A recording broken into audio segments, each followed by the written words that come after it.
Bonjour à toi et bienvenue à ton émission chrétienne Vivre pour Christ. Mon nom est Alicia Bicout et nous sommes de retour cette semaine avec une nouvelle vidéo. Je sais, ça faisait longtemps que j'avais pas dit ça.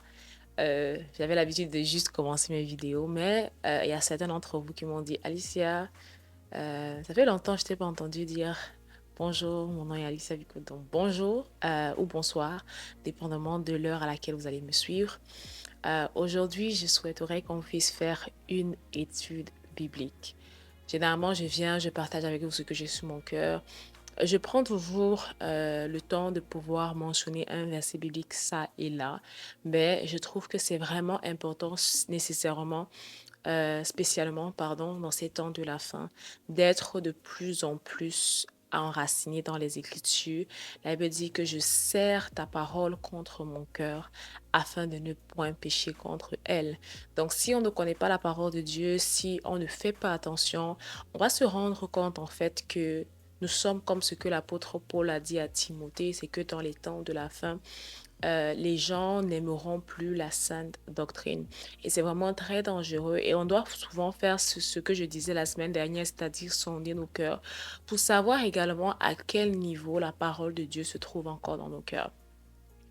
Les gars, je vous assure, ça peut être tellement subtil, dans le sens où tu sais même pas à quel moment, mais quand tu lis la parole de Dieu, tu as sommeil. Quand tu es sur les réseaux, tu n'as pas sommeil.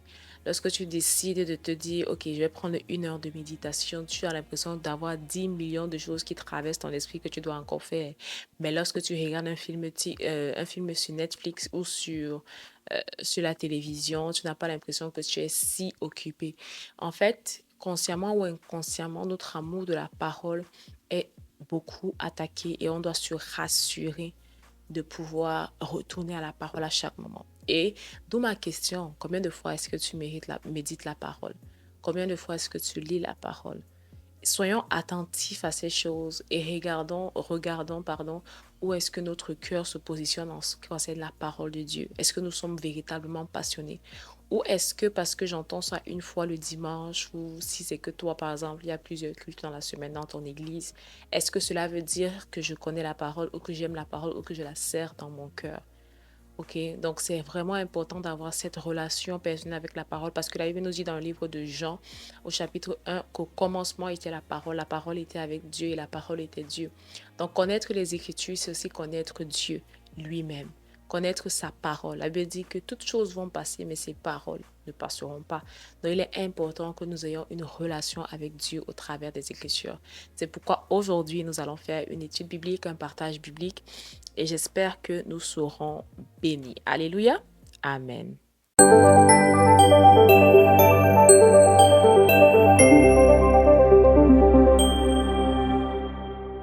Alors, nous sommes aujourd'hui dans le livre d'Éphésiens au chapitre 4, versets 11 à 16. Ce passage m'a marqué, je l'ai partagé dernièrement sur mon statut WhatsApp et je voulais vraiment qu'on puisse le décortiquer ensemble. OK? Donc, nous sommes dans Éphésiens chapitre 4, versets 11 à 16. La Bible dit, et il a donné les uns comme apôtres, les autres comme prophètes, les autres comme évangélistes, les autres comme pasteurs et docteurs, pour le perfectionnement des saints, en vue de l'œuvre du ministère et de l'édification du corps de Christ, jusqu'à ce que nous soyons parvenus tous, non, jusqu'à ce que nous soyons tous parvenus à l'unité de la foi et de la connaissance du Fils de Dieu, à l'état d'homme fait, à la mesure de la stature parfaite de Christ, afin que nous ne soyons plus des enfants, flottants et emportés à tout vent de doctrine, par la tromperie des hommes, par leur ruse, dans les moyens de séduction, mais que, professant la vérité dans la charité, nous croissions à tous égards en celui qui est le chef, Christ. C'est de lui et grâce à tous les liens de son assistance que tout le corps bien coordonné et formant un solide assemblage tire son accroissement selon la force qui convient à chacune de ses parties et s'édifie lui-même dans la charité. Je sais, c'est un petit peu long, mais c'est ça que je vous disais en fait, c'est que aujourd'hui, il y a des personnes que lorsque la parole passe, ils vont avancer. Il faut qu'on fasse attention. Quand je vous dis souvent de sonder nos cœurs et d'être honnête envers nous-mêmes, ce sont ces petites choses aussi auxquelles on doit faire attention. Lorsqu'on lit la parole, tu es pressé à passer, ou lorsque quelqu'un partage un verset biblique sur son statut, tu es pressé à passer. C'est comme si ça ne te dit plus, ah ok, c'est pas la personne partage un verset biblique. Combien de fois les gens réagissent sur un verset biblique ou un partage, une méditation? Combien de fois ils réagissent sur les blagues qui font rigoler? Like, c'est vrai, nous sommes êtres humains et partager une blague, c'est drôle, c'est drôle, c'est drôle, ok. Mais lorsqu'on voit que nous n'avons pas le même engouement en ce qui concerne les choses de Dieu, nous devons nous poser les questions. Est-ce que c'est juste parce que ce jour, je me suis dit, bon, la personne la partage toujours la parole, ou bien je connais déjà ce verset biblique. You know, il y a aussi cette mentalité-là, je connais déjà. Donc vraiment, de toujours voir la parole avec un œil frais, de toujours voir la parole avec une disposition de cœur, parce que c'est la parole de Dieu et ça mérite qu'on lui donne de l'attention. Ensuite, on peut donner de l'attention aux choses vaines qui passeront, à plus forte raison les paroles de l'Éternel qui ne passeront point. Alléluia. Alors, on est dans Éphésiens 4, 11 à 16 et je vais vraiment aller un peu pas à pas parce que c'est un petit peu grand et j'ai pas envie de nous garder ici pendant longtemps, mais c'est juste en fait de nous poser quelques questions, de faire ruminer ces paroles dans notre cœur. Alors, l'apôtre Paul dit que le Seigneur a donné certains comme apôtres, certains comme prophètes, certains comme évangélistes et certains comme pasteurs et docteurs pour le perfectionnement des saints. Premièrement, je vais nous faire nous arrêter ici pour le perfectionnement des saints. Nous comprenons que Dieu a un but, il a un objectif.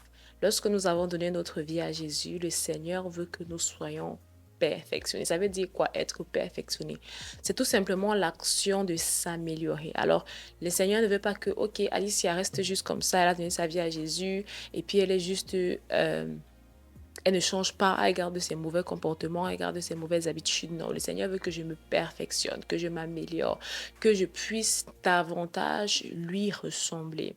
Donc, il dit que les 5 ministères ont été établis pour ton perfectionnement, pour mon perfectionnement, afin que nous soyons de plus en plus à l'image de Christ. Alors la question que je te pose est, est-ce que tu es dans ce processus de perfectionnement? Parfois, les gens sont souvent sur la défensive lorsqu'il s'agit de la parole de Dieu. Oh, tu me juges. Mais est-ce que tu es dans ce processus où tu lis la parole et tu laisses les Écritures te transformer à l'image de Christ, où tu as cette volonté de refléter Christ, de te laisser améliorer par lui? Alors, il dit, pour le perfectionnement des saints, pourquoi en vue de l'œuvre du ministère? Il faut comprendre que tous les saints ont été appelés à œuvrer dans le ministère. Quand on parle du ministère, on ne parle pas des 5 ministères proprement dit, c'est-à-dire apôtre, prophète, docteur, évangéliste ou pasteur, mais on parle de l'appel que Dieu a mis dans ta vie. Dans le ministère, en fait, c'est une fonction, c'est une charge religieuse que l'on exerce. C'est un sacerdoce que Dieu a donné à chacun d'entre nous.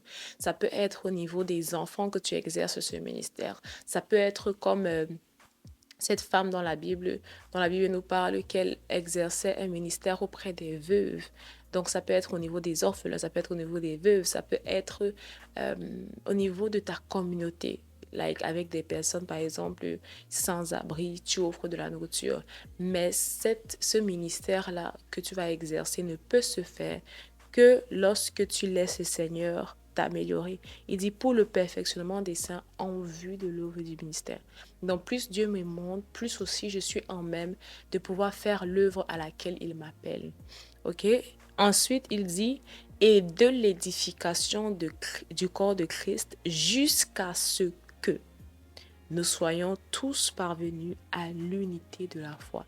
Donc, il n'y a pas simplement l'œuvre à laquelle le Seigneur t'a appelé, l'œuvre à laquelle le Seigneur m'a appelé, oh, vivre pour Christ. Vivre pour Christ, ce n'est pas le seul but pour lequel le Seigneur veut que je sois perfectionné. Il ne veut pas juste que je sois là pour une vidéo qui va faire, je sais pas moi, sensation sur les réseaux, sur YouTube. Mais il veut que je sois perfectionné également pour l'édification du corps de Christ et jusqu'à ce que je sois parvenu à l'unité de la foi. Alors, j'aime le mot qu'il est utilisé ici. Il dit jusqu'à ce que. Ça veut dire que c'est un processus, c'est une démarche. Mais ce processus, en fait, est un processus dans lequel je dois être impliqué, dans lequel tu dois être impliqué. Donc, quand on dit jusqu'à ce que, on s'attend à ce que jour après jour, il y a des avances, il y a des avancements. Année après année, il y a des avancements. On ne peut pas rester, ça fait 5 ans, 10 ans, on est en Christ et on ne se perfectionne pas, on ne s'édifie pas. En vue de quoi? En vue de ce que nous soyons parvenus à l'unité de la foi. Et j'aime ce qu'il dit. Il dit que nous soyons tous parvenus. Ça veut dire sans exception. Il n'y a pas, oh, c'est pour les pasteurs, c'est pour les ministres. Mais nous tous, nous devons parvenir à l'unité de la foi. Mais c'est quoi la foi? La Bible dit que sans la foi, il est impossible d'être agréable à Dieu. Et la Bible dit qu'il faut que celui qui s'approche de lui croit qu'il existe et qu'il est le rémunérateur de ceux qui le cherchent. Donc la foi, c'est un élément qui est tellement important. Mais la foi en qui? La foi en Jésus, celui qui est mort à la croix pour nous. Et le Seigneur veut que nous parvenions à l'unité de cette foi. Mais pas simplement à l'unité de la foi, mais à la connaissance du Fils de Dieu. Et c'est là que je veux te poser cette question. Est-ce que nous connaissons Christ? Est-ce que nous connaissons véritablement le Fils de Dieu? Est-ce que nous avons la connaissance de celui qui nous a rachetés du péché et de la mort? La Bible dit que la vie éternelle, c'est qu'on le connaisse, lui, le seul vrai Dieu. Et c'est très important parce qu'aujourd'hui, on a des gens qui ont entendu parler de Christ, mais qui ne le connaissent pas. Comme Job avait dit, j'avais entendu parler de toi, maintenant mes yeux t'ont vu. Et lorsque les yeux de Job ont vu l'Éternel, la façon dont il allait désormais le servir a été différente. Pourquoi? Parce que là, il avait une réelle rencontre avec Christ. Et cette rencontre est très importante. Cette connaissance de Christ est très importante. Et il dit, afin que nous ayons la connaissance du Fils de Dieu et que nous soyons à l'état d'homme fait. Ça, vraiment, c'est l'une des choses qui me marque le plus dans ce verset. Il parle de l'état d'homme fait. C'est quoi un homme fait? Un homme fait, c'est tout simplement un homme spirituel, c'est un homme mature. La Bible parle des enfants et la Bible parle des fils. La Bible dit que la création attend avec ardent désir la manifestation des fils, pas des enfants. Parce que l'enfant, aussi longtemps qu'il demeure enfant, il ne diffère en rien d'un esclave. L'héritier aussi, longtemps qu'il demeure un enfant, il ne diffère en rien d'un esclave. Donc, on ne parle pas ici de juste être enfant de Dieu. On parle de maturer et d'arriver à l'état d'homme fait. Mais il y a quelque chose que l'apôtre Paul va dire. Il va dire, si parmi vous, il y a des querelles, il y a des jalousies, est-ce que vous n'êtes pas encore là des enfants au niveau du lait au lieu d'être au niveau de la nourriture solide? Donc, il faut comprendre que la maturité spirituelle, ce n'est pas simplement parler en langue ou avoir des dons spirituels. Loin de là, la maturité spirituelle consiste en ce que les fruits de l'esprit soient pleinement formés en nous. Et encore là, c'est un processus. Mais j'ai envie de te dire, c'est ce à quoi le Seigneur nous attend. Donc lorsque nous grandissons dans notre foi, nous devons parfois prendre le temps de nous arrêter. À quel niveau j'en suis au niveau de ma maturité spirituelle, dans mon caractère, dans mon cœur, dans mon service. C'est très important. Il dit à l'état d'homme fait, à la mesure de la stature parfaite de Christ. La stature, en fait, c'est le caractère, c'est l'état. Donc, le Seigneur nous attend à ce que nous puissions être comme Christ, comme je vous l'ai dit. Il a fait de lui le premier né d'un de plusieurs frères. Donc, le Seigneur, quand il nous regarde, il s'attend à ce que nous puissions aussi parvenir à cette stature de Christ. Et ça doit être devant nos yeux. C'est quoi mon objectif dans ma vie chrétienne? C'est de pouvoir parvenir à la mesure de la stature parfaite de Christ. Et ensuite, il dit, afin que nous ne soyons plus des enfants. OK? Parce que pendant longtemps, on peut vouloir être ces enfants-là. OK, non, non, non. En fait, oui, mon Père, Dieu, il me comprend. Tu seras toujours un enfant devant Dieu, OK? Mais lorsqu'on parle ici d'enfant, on parle plus d'un état spirituel que du fait que tu sois enfant de Dieu. Nous sommes tous enfants de Dieu, ok? Mais lorsqu'il s'agit de la maturité, tu ne peux pas demeurer un enfant. Tu dois pouvoir arriver, nous devons pouvoir arriver à la stature parfaite de Christ. Ensuite, il dit que nous ne soyons pas comme des enfants. Qu'est-ce que font les enfants? Ils sont flottants, il dit, ils sont emportés par tout vent de doctrine, par les tromperies des hommes, par leur ruse, dans les moyens de séduction. Mais le Seigneur est en train de dire que lorsqu'on est enfant, on est emporté par tout vent. On est emporté par tous les vents de doctrine. On se laisse, oh, on a dit tel, on a dit tel, on a dit tel. Mais pourquoi est-ce qu'on est aussi emporté par tout vent de doctrine? C'est également parce que nous-mêmes, nous ne connaissons pas la doctrine. Nous ne connaissons pas les Écritures pour nous-mêmes. On va prendre l'exemple avec un véritable enfant. Un enfant de 1 an, 2 ans, il apprend à parler en te regardant. Il apprend à parler en t'écoutant. Il apprend à parler de ses parents. Donc, lorsque tu donnes ta vie à Christ, tu dois apprendre de Christ dans sa parole afin de pouvoir grandir. Comme ça, tu ne seras pas emporté par tout vent de doctrine. Ah, lorsque j'avais 1 an, mon père pouvait me mentir que ça, on appelle ça une tomate. OK? Mais au bout d'aujourd'hui, tu me dis que ça, c'est une tomate. Je vais te dire, c'est pas une tomate, c'est un bic. OK? Donc, euh, c'est de pouvoir arriver à la connaissance du Christ, à la connaissance de ses Écritures, à la connaissance de la doctrine des apôtres, au point où nous savons et ne sommes pas emportés par tous les vents de doctrine. Nous pouvons donner notre avis sur certaines choses. Il y a des choses que nous ne connaissons pas parce que nous connaissons en partie, comme l'apôtre Paul pouvait le dire. Mais c'est une chose de connaître en partie. C'est une autre de nous-mêmes être sûr de rien, d'être vraiment emporté par tout les vents de doctrine. Donc, il faudrait faire attention à ça. Et ensuite, il va dire que ce que le Seigneur attend de nous, c'est que professons la vérité.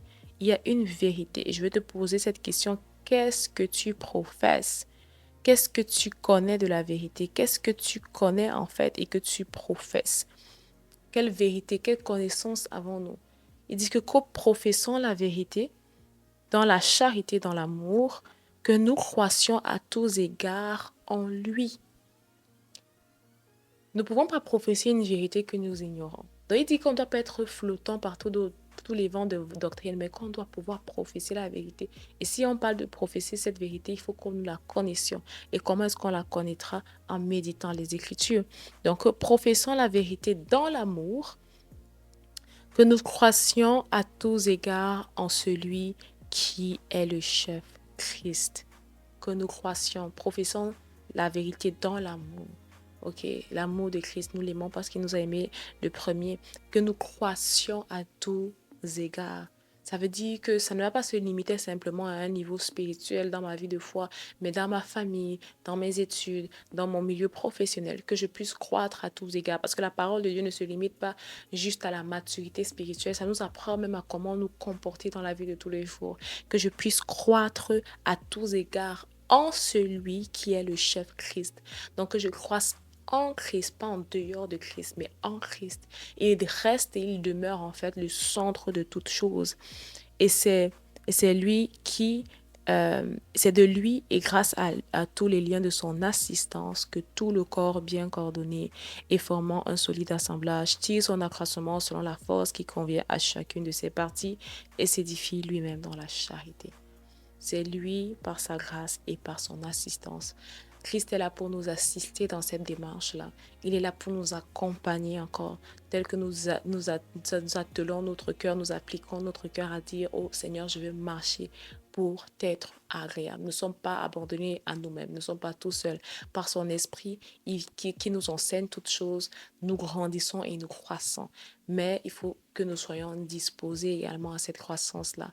Et ça prend du temps. Méditer les Écritures, ça prend de t'asseoir, de disposer ton cœur. Si nous avons le temps pour certaines autres choses, pourquoi n'avons-nous pas le temps pour les choses qui concernent le royaume? La Bible dit chercher premièrement le royaume de Dieu et sa justice. Donc c'est ça la première priorité dans notre vie. C'est vrai, parfois on a des emplois du temps un peu chargés, mais il faut que nous sachions c'est quoi la priorité pour nous et pour notre croissance spirituelle. Donc je sais que cette vidéo a été un petit peu longue, cette petite étude biblique a été longue, on aurait pu aller dans plus de détails, mais comme l'avait dit aujourd'hui, la charité du plus grand nombre, la foi du plus grand nombre, l'amour du plus grand nombre. Je sais pas pourquoi quand il arrive souvent là, je doute si c'est l'amour ou si c'est la foi du plus grand nombre. Se refroidit. Mais bref, pour dire qu'aujourd'hui, nous n'avons plus il y a beaucoup de gens qui n'ont plus la même disposition à la parole. pas que c'est tout le monde. Il y a toujours des assoiffés de Dieu, il y a toujours des assoiffés qui vont aimer écouter la parole. Mais de plus en plus, ça devient un peu moins.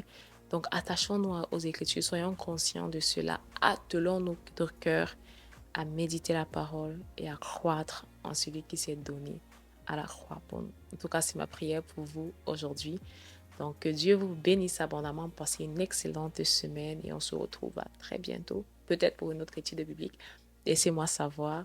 Que Dieu vous bénisse. Bonne journée à vous.